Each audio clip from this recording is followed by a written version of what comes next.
having a microphone. Just take your choice in between. They're all gifts. We turn on cameras. That's true. Well, it was a pretty amazing last season. How is this coming season going to be topping that? I would say this is our best since the first season. Really? Yeah. Why? Yeah. Well, when I say the best, as in, who knows what is the best to everybody, but I loved the first season because I loved, I just like the pace of the mystery. I really, really liked it's that hair trigger mystery of anything can happen, and we didn't yet know who the villain was at the top. We had this sort of obscure sense of villainy, and now that Dyad is, we know who the figurehead at the top of Dyad is. They're very corporate, and we've been down that road. Neo-Lucian is a concept, not company.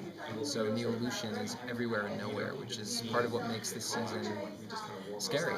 There's an invasion of the body snatchers element, as in, anywhere, they could be anywhere at any time, and do you know who are your enemies, who are your friends? Can you trust your friends? Can you trust your family?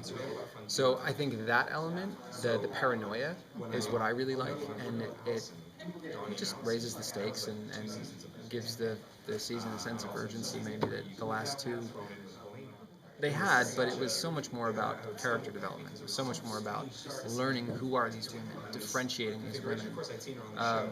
And now we're back to answering some questions. We're back to some track that was laid in season 1. The A train heading toward maybe the end of the tunnel. I don't know. Would you say this season is the most fun for you to play as an actor? They've all, it's so hard to answer that because they've always been, there have been enormous and very unique challenges every season, whether they're technical challenges because the technical parameters of doing clone work, they're so finite, they're so rigid, just very tight. So to do something artistic and spontaneous when you have to not just hit a mark, but talk to no one and do the same thing repeatedly. There's so much repetition, more so than shooting an average scene. That's a fun challenge to do something, again, artistic, spontaneous. When the canyon is narrow, so as narrow as it is. In season 2, there was so much space. I just felt really exploring the characters, letting them breathe. In this season, there's a very, for Felix anyways, there was he's digesting what it means to be the real outsider in his family, because so much of his relationship with Sarah hinged on the fact that they were orphans and they had that in common, but they're not anymore. Sarah has a very strong blood tie to S and Kendall, and a very important blood tie. And I think he's just working out what that means for him in his relationship with his sister, and if he can get from her what he needs, or if he needs to find it elsewhere. They're not doing so well. Yeah.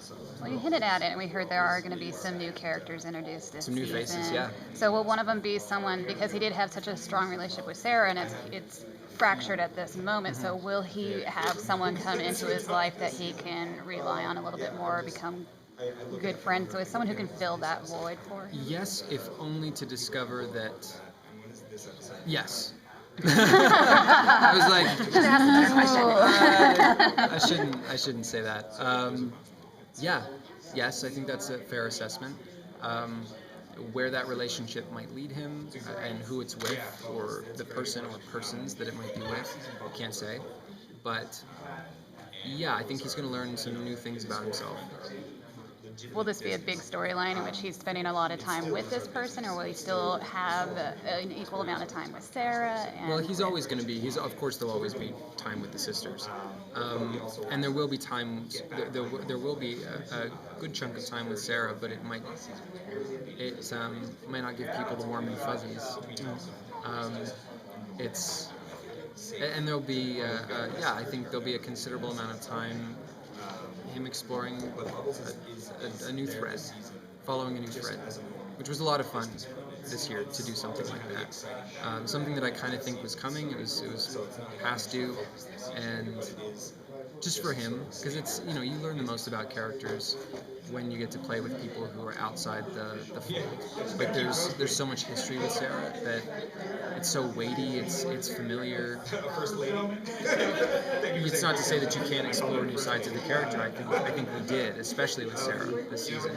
You know, your family, like, it's warm and fuzzy and you're close, but then you can also just, you really know how to get under each other's skin. You can get quite passive aggressive. It's that kind of discomfort that makes people want to leave a room when families are fighting. So, and it's not to say that they're necessarily going to fight either, but they have to work out what they mean to each other. Do you have any favorite episodes? Well, I have a couple of favorites that I really like to watch. Like that I thought, you know, in the end, it's because I'm a fan of the show too. Like, even if I wasn't in it, I'd watch it. There were a couple of episodes that I really liked because I liked the episode from a directorial point of view, from a story point of view, and a character point of view. I never usually really like watching myself. I always tell myself every time, I'm like, I'm going to be cool about this. I'm going to sit down. It's going to be so casual. I can do this. And then my heart starts to, like, do this as soon as I'm on screen, and I just want to vomit, like projectile vomit afterward. But I think everyone will really enjoy the first episode back. I think Sarah needs to explore. There were things that happened in the first season that have gone unexplored, particularly Beth's life, and Sarah needs to maybe sort out.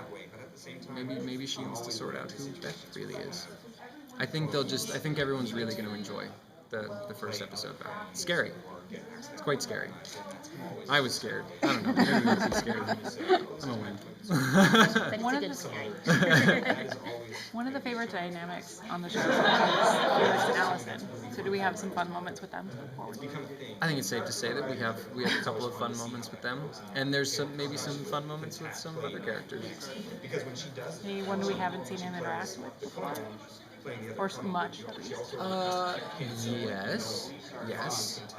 Yes. There was a very natural pairing that I was really looking forward to. I can't tell you guys who it is, but it was just a very natural, very sensible pairing, and it was very fun and very funny. That hasn't happened before? You never... Maybe. I don't know, man. I don't know. Are you gonna end up toward? It was just Chris made mention about working with the writers and, you know, occasionally doing improv and such. Yeah. Have there been any storylines that you either nudge back to the writers and go, hey, I want to explore more on this, or things that or just individual scenes that you've worked on? No scene from start to finish has ever been improvised entirely. Little things here and there, but they're really great about taking our input. And we had a conversation at the top of this season. I can't speak for anybody else other than myself, but they've always been really collaborative and want to know what we have to say because they have ideas. But ultimately, like, you play someone for 4 years, you know them really well. And yeah, we had a conversation just about Felix maybe having a love interest that was everybody's been pushing for, and I even championed for a little while, and then I just went away and thought about it and realized I think that's maybe what Jordan wants for him and not what he wants for himself. That it's a very kind of heteronormative or traditionalist bias that I was putting on him, that maybe to be a healthy, well-adjusted gay man, he doesn't necessarily need to. He doesn't need monogamy. He doesn't necessarily need a stable partner. And I know that's different than what I think people were anticipating. But it's not to say that he won't have intimacy, but just may come from a different place. Thank you. Thank you, Oscar. You're welcome. Thanks, guys.